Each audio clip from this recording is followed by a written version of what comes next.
Councilmember Daniel Garodnick.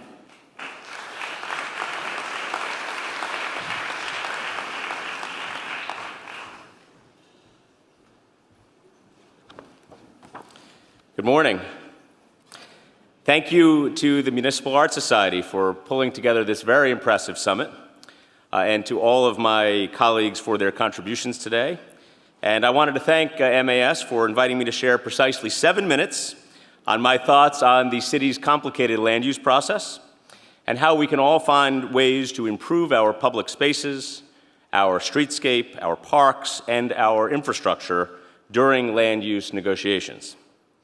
I know that the band will start playing when I hit my mark, so I'm going to stay within my limits. Now, I know that it is not a new concept to think about rezonings as a way to leverage community needs. We've seen this in projects large and small, and it's even baked into our zoning regulations.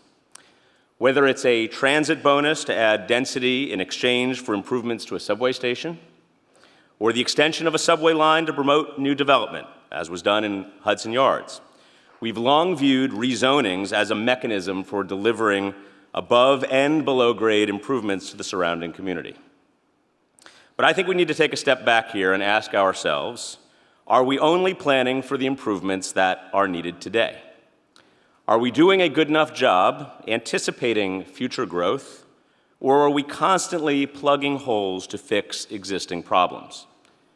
And even more challenging, what assurances do we have that needed improvements will ever be made? These questions, in my mind, bring us squarely to the environmental review process, the basis for all of our assumptions and the bane of the existence of many. This process is so dense and so complicated that it leaves developers, the public, and the planning community frequently scratching their heads. And for those of you who've not had the great pleasure of reading a 1,000-page environmental impact statement, let me summarize the basic problem. The EIS is not a planning tool, as it was envisioned, but instead it is a dense document that ultimately has much more to do with legal disclosure and protection. It has essentially become litigation insurance, as former DOT Commissioner Sam Schwartz has so aptly put it. So a whole host of potential impacts are listed in each EIS. And when solutions are proposed, we have no guarantee as to when they will happen, or worse, if they will happen at all. For that reason, my colleagues and I often search for ways to lock them in and to make approvals dependent on certain community benefits. But what is a community benefit, really? It's a promise to address known problems that may be either created or exacerbated by a particular development. And I think we could all agree that if the EIS could identify the need for a new school or an additional subway entrance and actually guarantee that it will be implemented, there would be much less uncertainty and fear from the community and from elected officials. Some have suggested streamlining the environmental reviews, creating time limits for approvals, and even creating a city agency to track mitigation proposals to make sure that they actually get implemented. With a change of administration, I think it's a good time for us to engage in a citywide dialogue about how we are doing this. But at this moment, we are doing it piecemeal. Whether we're making a proactive investment in infrastructure and the public realm to entice new development, as we did in Hudson Yards with the extension of the 7 train, or working with MAS and community groups on the rezoning of the former Con Ed waterside site where we demanded affordable housing space, space for a new school, 4 acres of open parkland as a condition for our approval, or proactively working to expand public space in connection with the United Nations Consolidation Plan, which is pending. In this plan, the United Nations wants to build a new building for its workers, a place where they can all be close to a central area. And the city and the local community wants an East River Esplanade that fills that gap where we do not have access to the waterfront between 38th and 63rd Street. This is a positive outcome that we can all embrace in the land use process. And just last week, the council approved the rezoning of Willets Point in Queens. As part of that deal, the local council member secured a commitment from the city to fund much-needed infrastructure projects the very necessary commitment to pave streets and lay sewer lines, and a commitment from the developer to allocate millions of dollars to improve and maintain a local park. And yes, in this context, we cannot escape discussion of everyone's favorite topic today, the mayor's proposed rezoning of East Midtown. Ensuring certainty with public improvements is the conversation that we have had since day one. We want Class A office buildings, yes, but we also need to ensure that they are supported by a Class A office district. So before we can begin to think about the potential for new development, we have to ensure that we address the real failings of our infrastructure and public realm in that area. I probably don't need to detail for all of you the many ways in which East Midtown has fallen behind.